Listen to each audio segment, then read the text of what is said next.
Welcome to Hollywood, the home of all movies. Or at least the ones that matter anyway. Have you heard about a new Bollywood film featuring the struggle of a young man as he tries to work his way up through society, find his parents, and reunite with his wife who's been lost to him for years? No? Good. That's not an American film. You want culture? Come on down to your local theater and watch Harold and Kumar 3. Two main characters are Asian and Indian. That counts as culture, right? Of course it does. And afterwards, lighten things up and go see Alvin and the Chipmunks 3. You're welcome, America. We have all the films that you need to see. Why expand your cultural horizons when you can watch another Twilight movie or Shrek 5? Enjoying diverse culture is hard, so why not watch the same thing over and over again? What's the matter? Are you out of your country on vacation? Well, don't you worry, because Hollywood will soon be coming to a country near you. All Hollywood, all the time. God bless America. Okay. That's probably a bit of an exaggeration. But with Hollywood and American media and entertainment, one can't help but feel a bit critical of entertainment in the U.S. for having an excessive standard of content distribution. When I refer to content distribution, I'm not solely talking about the U.S., but other countries across the globe, or more specifically, third world countries. Has American entertainment, like Hollywood, extended its reach too far? Is Hollywood's cultural imperialism and homogenization of the third world an inevitable future? Are other countries powerless in the exchange of entertainment, or are third world countries propagating their own culture, thriving with their own content, and are able to share as much with the U.S. as they do with the third world? Well, there's not really one definitive answer. It's actually a bit of both.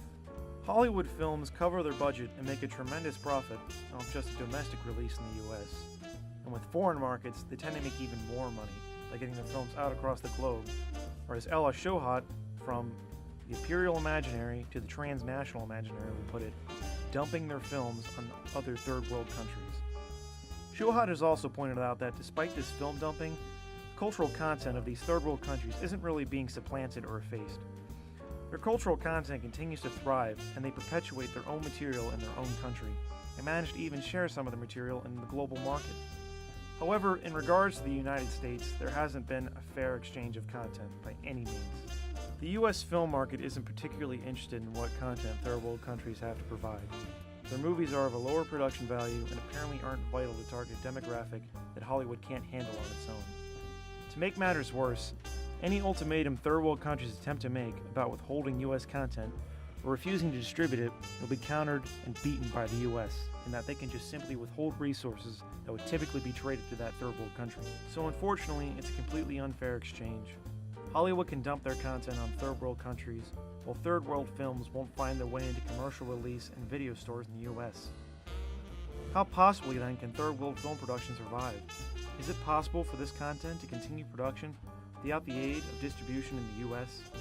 I mean, Hollywood has been making movies for decades now, and with the amount of movies that are released yearly in the U.S. that are also released internationally, the extending dominance of American cinema is furthered.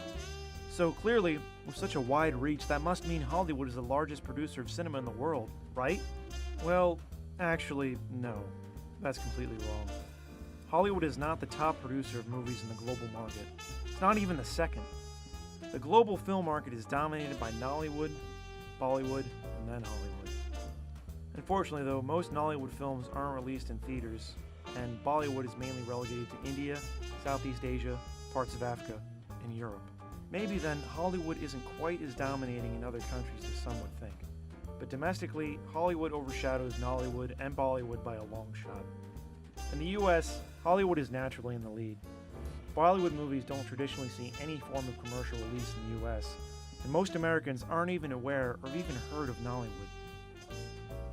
Sure, there are some pockets of people and minorities in the US who watch some form of Nollywood or Bollywood films, but the odds of these films becoming more mainstream seems very slim to none at the moment. Since these movies don't see a commercial release in the US, or as mentioned earlier, aren't typically available for purchase in American retail, not to say that these movies are unavailable to those who are willing to look for them, but the problem is that the average American viewer won't usually go out of their way to find a form of entertainment that's not readily available.